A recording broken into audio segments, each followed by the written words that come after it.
We're now going to turn over to political analyst Ms. Rola Talj, joining us from the Lebanese capital, Beirut.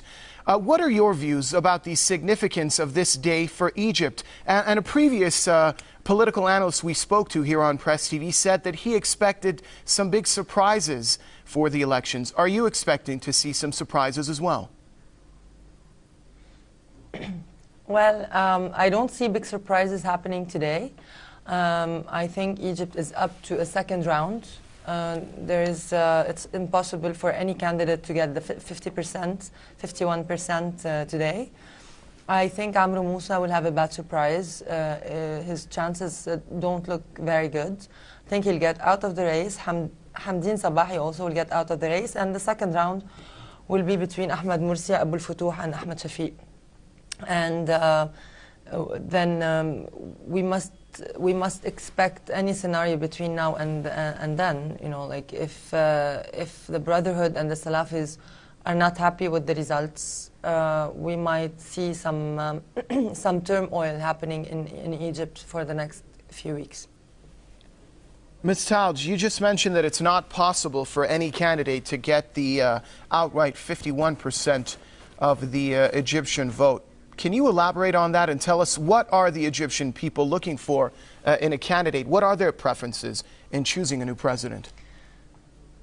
You know, it depends. You know, it's the regular Egyptians, even those who follow Islamic rules, and you know, like they are, you know, like real. You know, they follow real Islam. When I was in Egypt, I did not feel that those were very happy with Ahmed Mursi or Abul Futuh. They were not that happy with them. They don't represent their aspiration, because the Egyptians like to keep the social liberties they've enjoyed for the last few decades. Most of the people I was talking to would like to see a strong president who will give them civil rights, and also would help the economy to grow and help them out of poverty.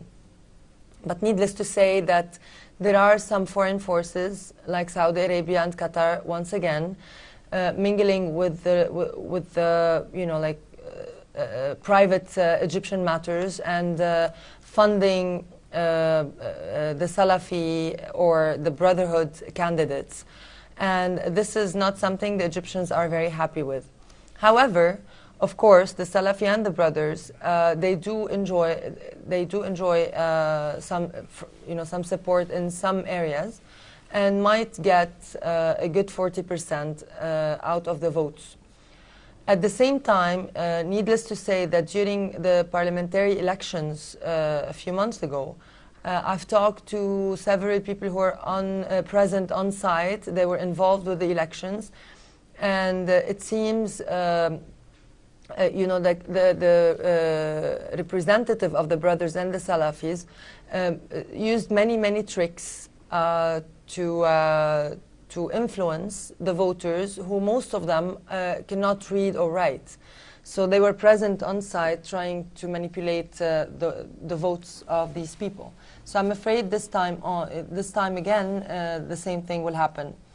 At the same time, however, my feeling is that, and especially the last few days, we heard about the Free Egyptian Army. It seems like in Syria, like in northern Lebanon, there are some people funding you know, some people in the army in order to create a separate army, and which will lead to a severe strife in Egypt. If that is the case, which is very probable, unfortunately, then we might see a coup d'etat led by the actual army, and they will probably seize power. And at this, you know, if this scenario happens, then 70% of the Egyptian population will endorse it and will support the army. Ms. Talj, let's turn our attention to the issue of foreign policy for Egypt after a president is elected into office. Of course, there's the issue of the United States and its close ties with the Egyptian military. And let's not forget the Camp David peace treaty between Egypt and the Israeli regime. What are the prospects of the, first of all, the ties that the military has with the United States and the influence that the United States has implemented within Egypt over the past 3 decades? And let's talk about the issue of whether the Camp David Accords are on the verge of crumbling. Yes, I do believe that the Camp David Accord are on the verge of, crumbling, and the name of the game is completely different.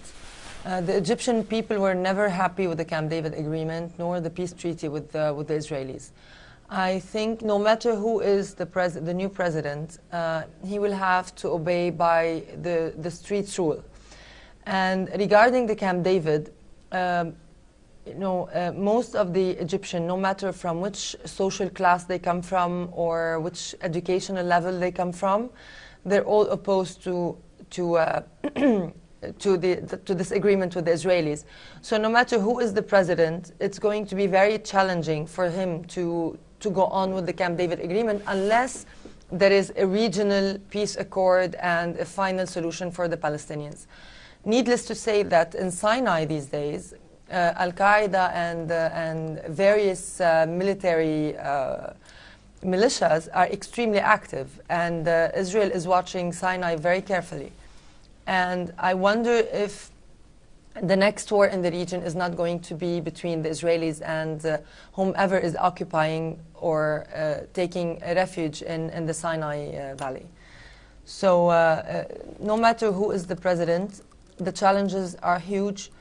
Of course, the US has been backing the Egyptian army, but once again, you cannot count on the Americans backing anybody, because when the name of the game changes, they can drop him and drop the army anytime. The players in the region are so many these days. You have the Russians, you have the Chinese, you have so many powers mingling and playing on the Egyptian soil, on the Syrian soil, on Lebanon soil, etc. Needless to count them, because there are so many. Russia is considering the region as its battleground against the Western plans to divide the region. So what's coming in the next few months, especially after the Egyptians' elections, if they happen, if they, if we have a president in Egypt, and if the scenario is peaceful, then all the cards are going, the players are going to change cards, and we are going to see new alliances. We are going to see new priorities for the Egyptian president and the Egyptian parliament. Ms. Talj, let's turn our attention back to the polls. The Egyptian High Presidential Election Commission, the HPEC, has vowed to introduce new security measures, and they also said they will ensure free and fair elections. In your thoughts, is the HPEC credible enough in the eyes of the Egyptian people to carry out the elections free and fair without any chances or threats of vote rigging and transparent? No, everywhere in the world, including the US, there is no such a thing called clean, 100% clean elections. I'm sure some measures, if taken in Egypt, would help a little bit. And I hope they do, because as I told you before, during the parliament elections, they were not very clean.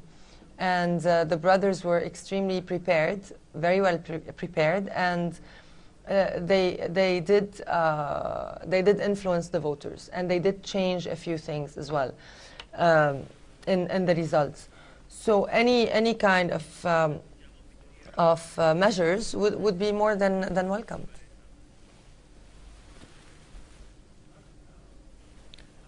All right, many thanks. Political analyst Ms. Rola Talj from Beirut, thank you for sharing your thoughts with us here on Press TV.